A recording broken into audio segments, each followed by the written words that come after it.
नमस्कार दोस्तों, मैं हूं श्रीधर और आप देख रहे हैं नेताजी डॉट लाइव। जैसा कि आप जानते हैं कि नेताजी डॉट लाइव के माध्यम से हमारी ये कोशिश होती है कि हम आपके पसंदीदा नेताओं के दिए गए वक्तव्य भाषण आप तक पहुंचाए, वो भी असंपादित। आइए इस कड़ी में चर्चा करते हैं भारतीय जनसंचार संस्थान नई दिल्ली के पूर्व महानिदेशक प्रोफेसर डॉक्टर संजय द्विवेदी क्या कह रहे हैं।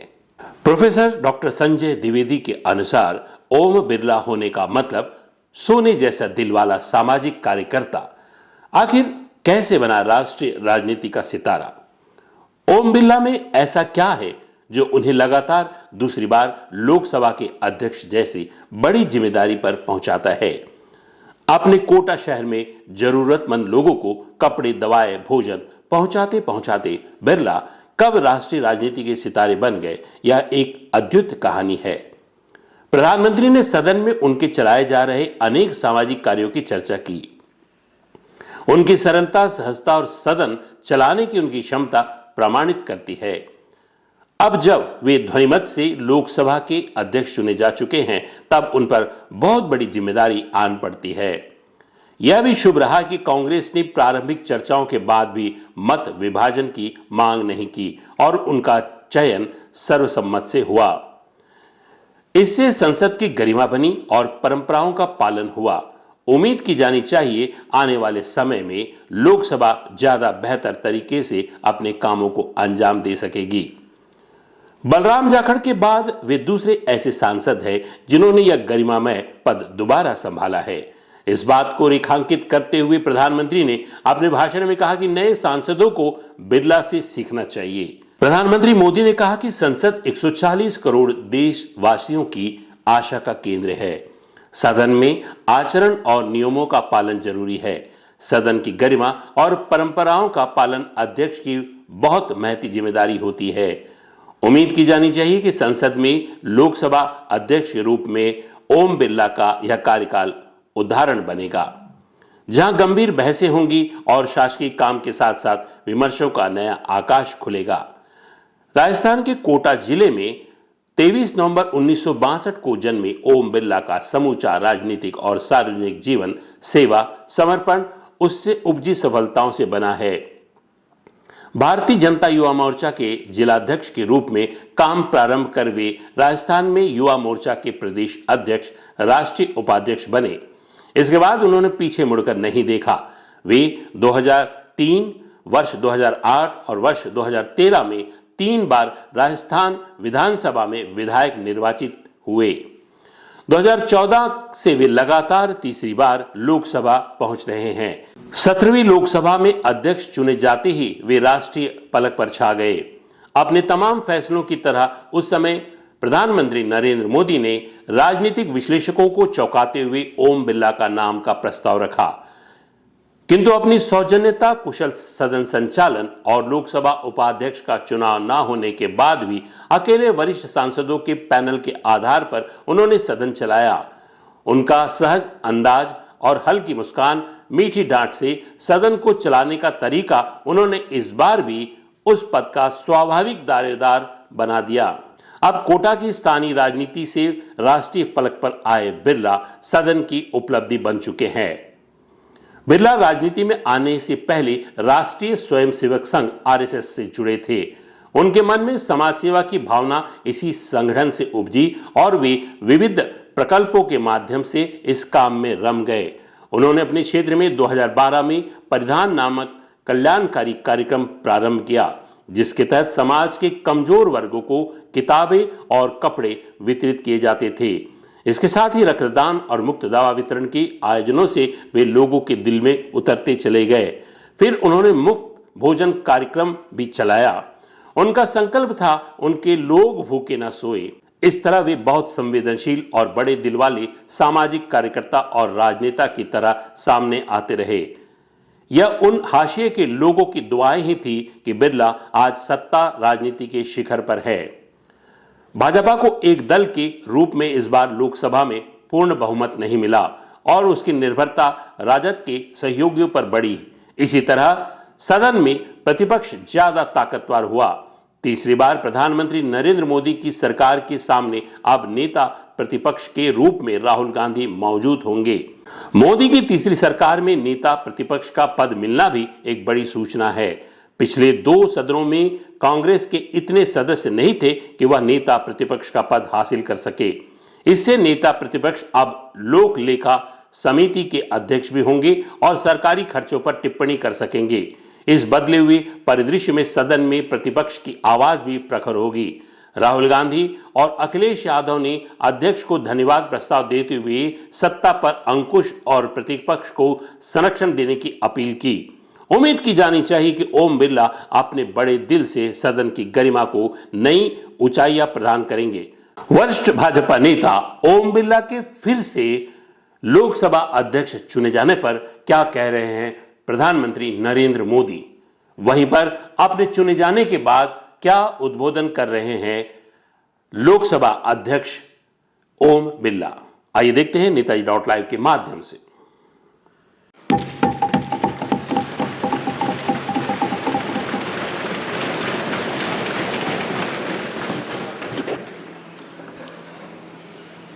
आदरणीय अध्यक्ष महोदय, ये सदन का सौभाग्य है कि आप दूसरी बार इस आसन पर विराजमान हो रहे हैं। आपको और इस पूरे सदन को मेरी तरफ से मैं बहुत बहुत बधाई देता हूं।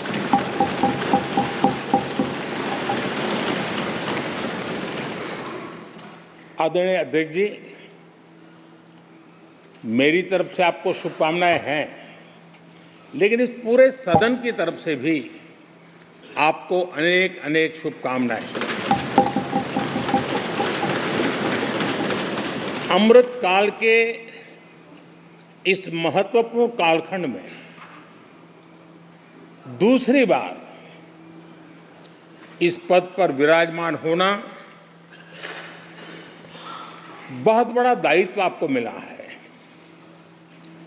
और आपका 5 वर्ष का अनुभव और आपके साथ हम लोगों का 5 साल का अनुभव, हम सबका विश्वास है कि आप आने वाले 5 साल हम सबका मार्गदर्शन भी करेंगे और देश की आशा अपेक्षाएं पूर्ण करने के लिए ये सदन अपना दायित्व निभाने में आपकी बहुत बड़ी भूमिका रहेगी। ये सदन 1975 में देश में आपातकाल इमरजेंसी लगाने के निर्णय की कड़े शब्दों में निंदा करता है। इसके साथ ही हम उन सभी लोगों की संकल्प शक्ति की सराहना करते हैं जिन्होंने इमरजेंसी का पुनर्विरोध किया, अभूतपूर्व संघर्ष किया और भारत के लोकतंत्र की रक्षा का दायित्व निभाया। भारत के इतिहास में 25 जून 1975 के उस दिन को हम हमेशा काले अध्याय के रूप में जाना जाएगा। इस दिन तत्कालीन प्रधानमंत्री श्रीमती इंदिरा गांधी ने देश में इमरजेंसी लगाई और बाबा साहब अंबेडकर द्वारा निर्मित संविधान पर प्रचंड प्रहार किया था। भारत की पहचान पूरी दुनिया में लोकतंत्र की जननी के तौर पर है। भारत में हमेशा लोकतांत्रिक मूल्यों और वाद संवाद का समर्थन हुआ, हमेशा लोकतांत्रिक मूल्यों की सुरक्षा की, उन्हें हमेशा प्रोत्साहित किया गया।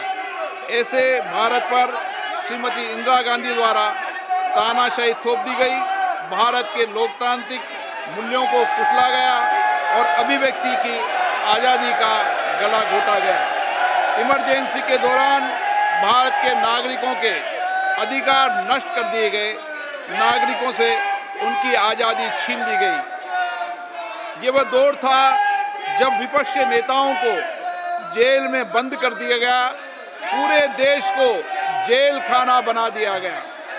तब की तानाशाही सरकार ने मीडिया पर अनेक पाबंदियां लगा दी गई थी, न्यायपालिका की स्वतंत्रता पर अंकुश लगा दिया गया था।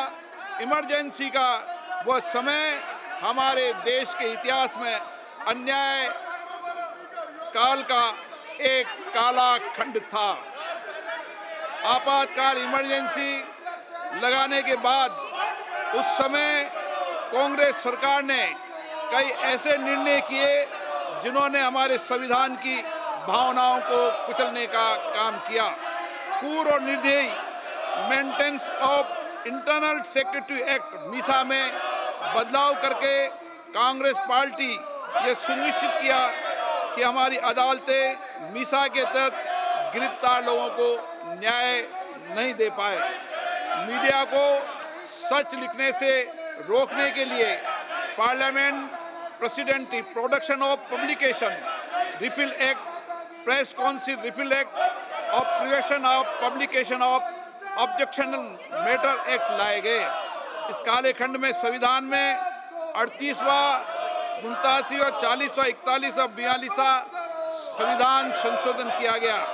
कांग्रेस सरकार द्वारा किए गए संशोधन का लक्ष्य था सारी शक्तियां एक व्यक्ति के पास आ जाए, न्यायपालिका पर नियंत्रण हो, संविधान के मूल सिद्धांत खत्म किए जा सके। ऐसा करके नागरिकों के अधिकारों का दमन किया गया और लोकतंत्र के सिद्धांतों पर आघात किया। इतना ही नहीं, तत्कालीन प्रधानमंत्री श्री इंदिरा गांधी ने कमिटेड ब्यूरोक्रेसी और कमिटेड जुडिशरी की बात कही, जो उनकी लोकतंत्र विरोधी रवैये का एक उदाहरण है। इमरजेंसी अपने साथी ऐसे असामाजिक और तानाशाही की भावना से भयंकर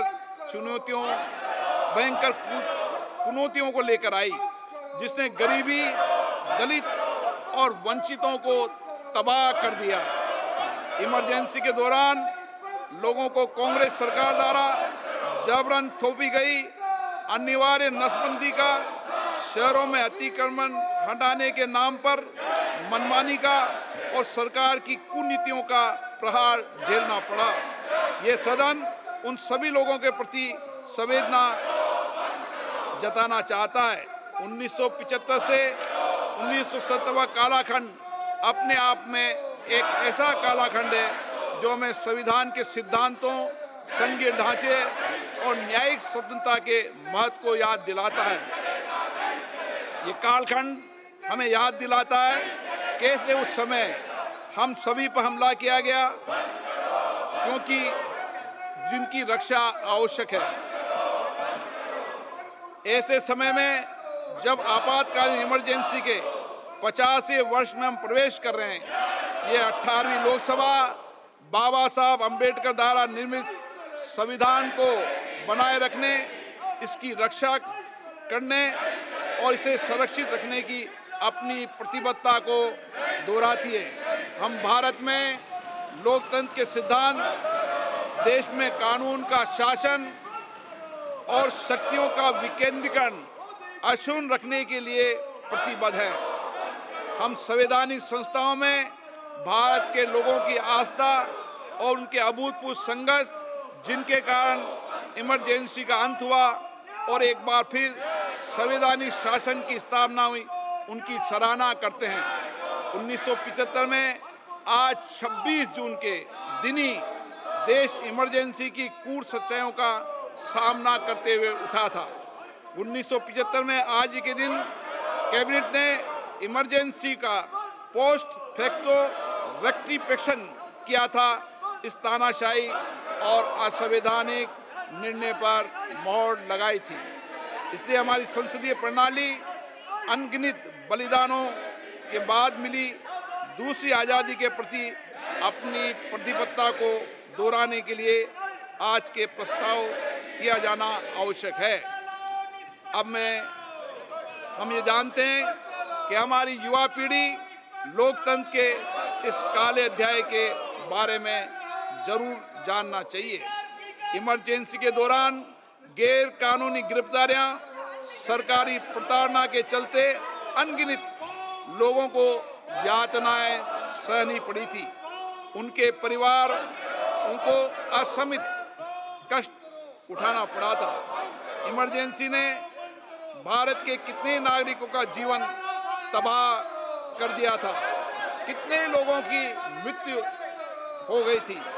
इमरजेंसी के इस काले खंड में कांग्रेस की तानाशाह सरकार के हाथों अपनी जान गंवाने वाले भारत के ऐसे कर्तव्यनिष्ठ और देश में प्रेम करने वाले नागरिकों की स्मृति में हम सब 2 मिनट का मौन रखते हैं।